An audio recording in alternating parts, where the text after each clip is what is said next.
Hello friends, कैसे हैं आप लोग। स्वागत है आपका संगीता एजुकेशन एकेडमी में। तो आइए देखते हैं आज हम लोग बहुत ही इम्पोर्टेंट टॉपिक। आज का टॉपिक देखिए, मल्टीपल टॉपिक है। किसी भी एग्ज़ाम में, किसी भी टीचिंग एग्ज़ाम में ये टॉपिक बहुत इम्पोर्टेंट है। तो देखिए, जैसे कि हरियाणा पीआरटी का वैकेंसी निकला हुआ है, झारखंड टेट निकला हुआ और सीट टेट का तैयारी चल रहा है। तो इस सब के लिए बहुत ही इम्पोर्टेंट है।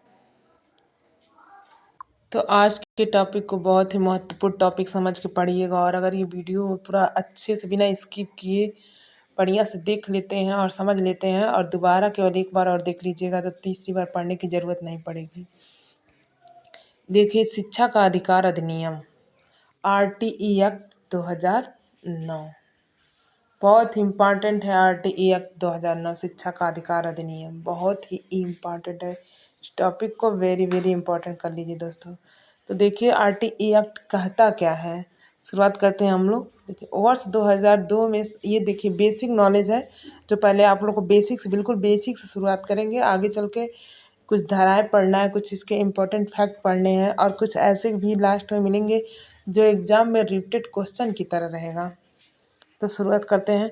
वर्ष 2002 में संविधान के 86वें संशोधन द्वारा अनुच्छेद 21A से 6 से 14 वर्ष तक के सभी बच्चों को मुफ्त एवं अनिवार्य शिक्षा उपलब्ध कराने का प्रावधान किया गया है। मतलब 6 से 14 वर्ष तक के सभी बच्चों को, किस अनुच्छेद में, 21A में, किस संशोधन में, 86वें संशोधन में। आप लोग याद रखिएगा, ये 86वां संशोधन और ये अनुच्छेद 21A में 6 से 14 वर्ष तक के सभी बच्चों को मुफ्त एवं अनिवार्य शिक्षा दिया जाए। तो समझ में आया। ये देखिए, क्वेश्चन बहुत बार एग्जाम में बन चुका है कि किस संशोधन में 6 से 14 वर्ष तक के बच्चों को मुफ्त एवं अनिवार्य शिक्षा देने की बात कही गई है। तो 86वें संशोधन में मुफ्त एवं अनिवार्य शिक्षा देने की बात कही गई है अनुच्छेद 21A में। ठीक है दोस्तों, फिर आगे चलते हैं, हम लोग देखते हैं। इसको प्रभावी बनाने के लिए 4 अगस्त 2009 को लोकसभा में ये अधिनियम पारित किया गया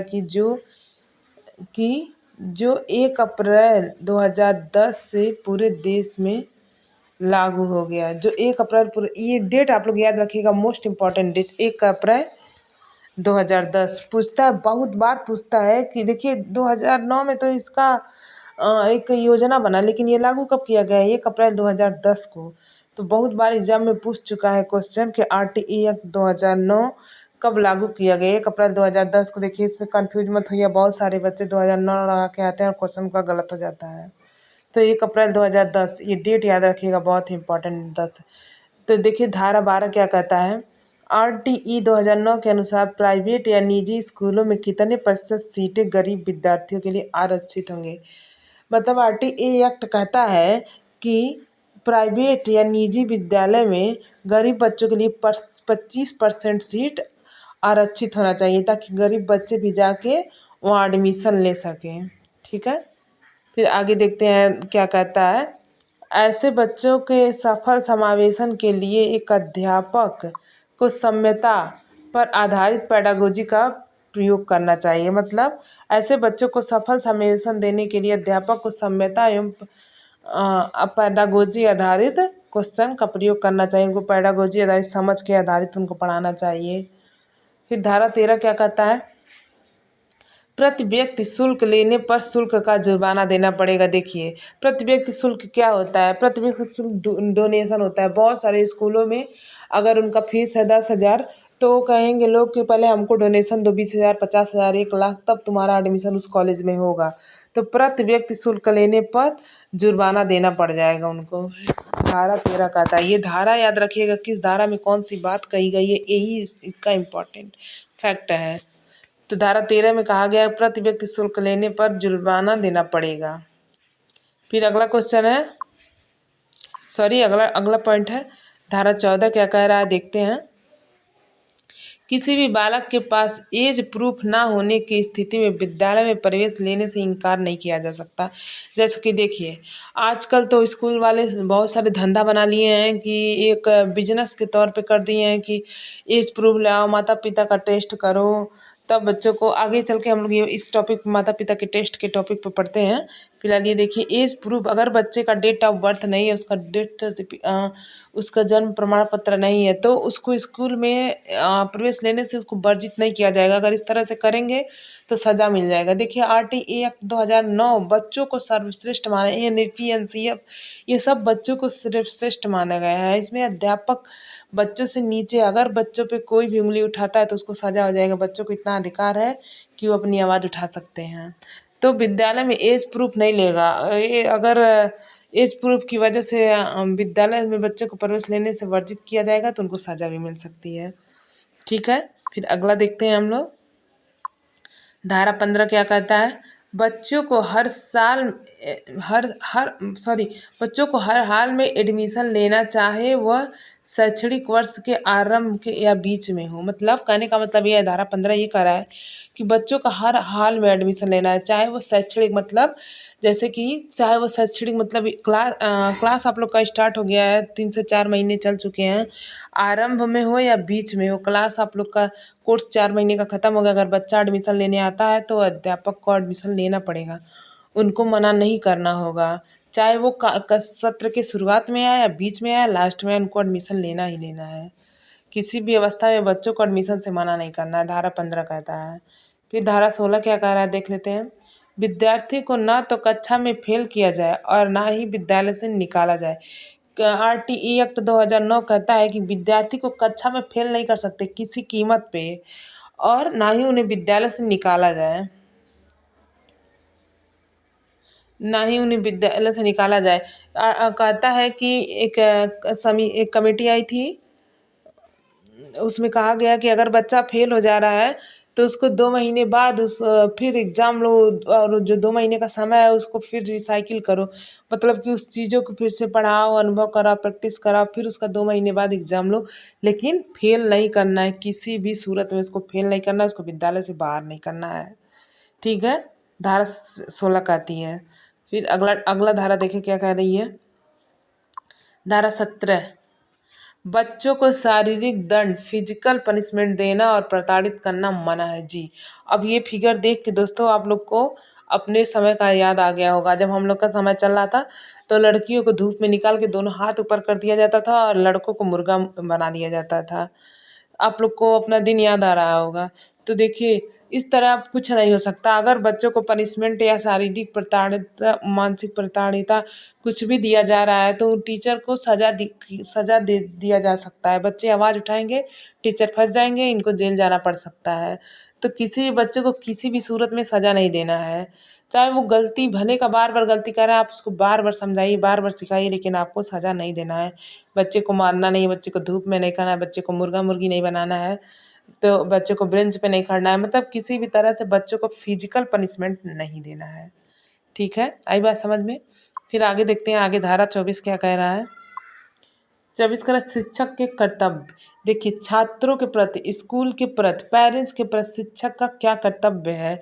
तो शिक्षक को सबसे पहले कहता है शिक्षक पंचुअल होना चाहिए, टाइमिंग का उनको ख्याल होना चाहिए। वो टाइम से विद्यालय आए, प्रेयर करवाएं, क्लास में जाएं, सभी बच्चों का अटेंडेंस टाइमली लें, उनका टाइम टाइम से एग्ज़ाम कराएं, टाइम टाइम से टेस्ट लें, उनका मार्कशीट दें, फिर उनका कहाँ पे गलतियाँ हुआ निरीक्षण करें। ये सब टीचर के शिक्षक के कर्तव्य हैं। और पेरेंट्स टीचर मीटिंग हो ताकि पेरेंट्स और टीचर से कन्विंस हो, तो बच्चों की कहाँ गलतियाँ, कहाँ कमियाँ पाई जा रही है, उस पर सुधारा जा सके। ठीक है, तो धारा 24 कहता है शिक्षक के कर्तव्यों के बारे में बात किया हुआ है।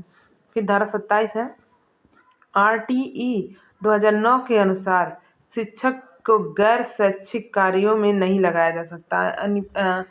सॉरी, RTE एक्ट 2009 कहता है शिक्षक को गैर कार्यों में ड्यूटी पर नहीं लगाया जा सकता है। जैसे कि उनको किसी अलग अलग जगहों पे उनको ड्यूटी पे नहीं लगाया जा सकता। वो शिक्षक कार्य के लिए बने हैं केवल 3 चीज़ों को छोड़ के।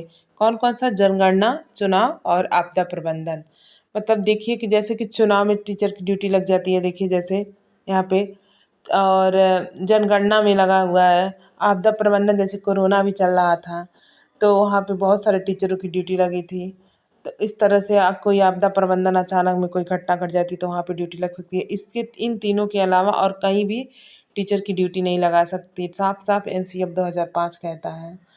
एनसीएफ 2005 का फुल वीडियो मेरे चैनल पे पड़ा हुआ है, आप लोग जाके देख लीजिएगा।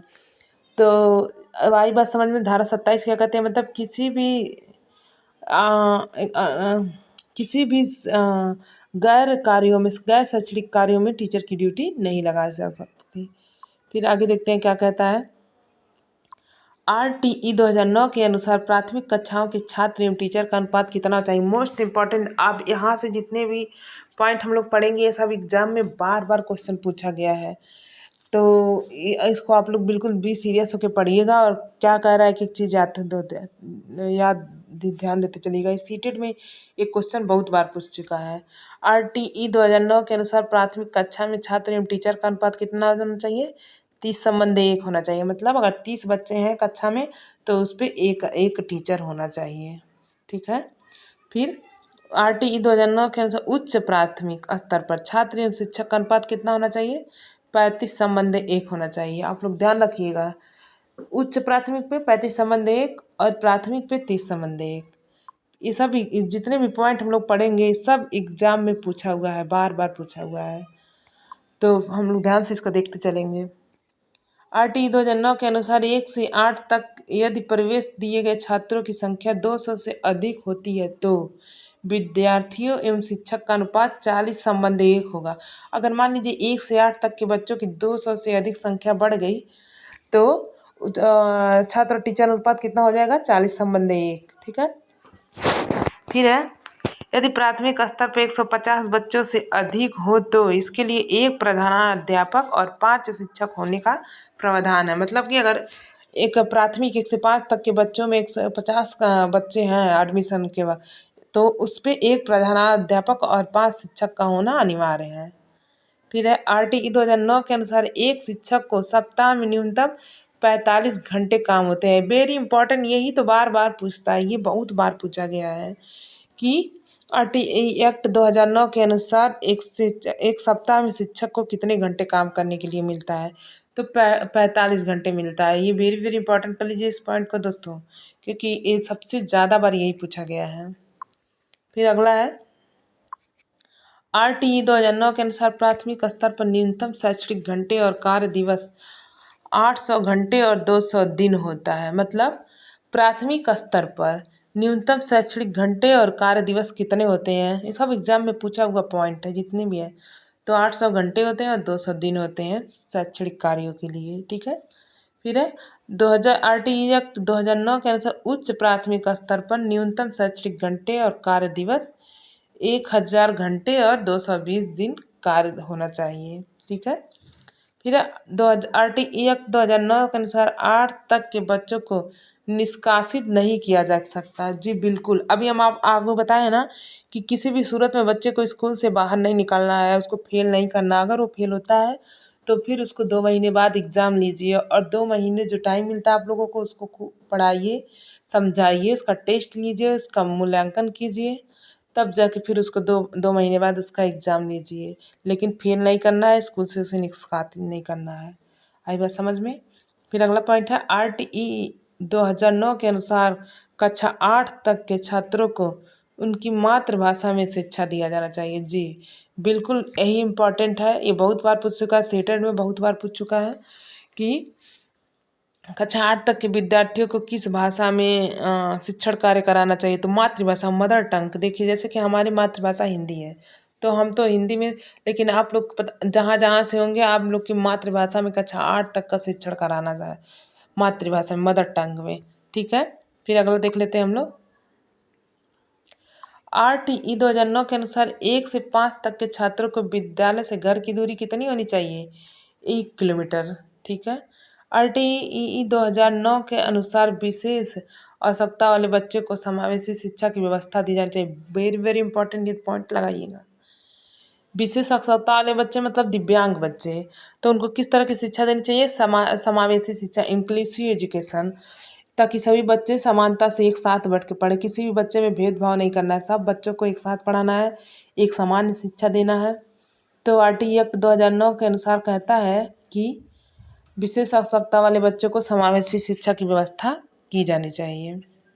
फिर अगला पॉइंट हम लोग देखते हैं,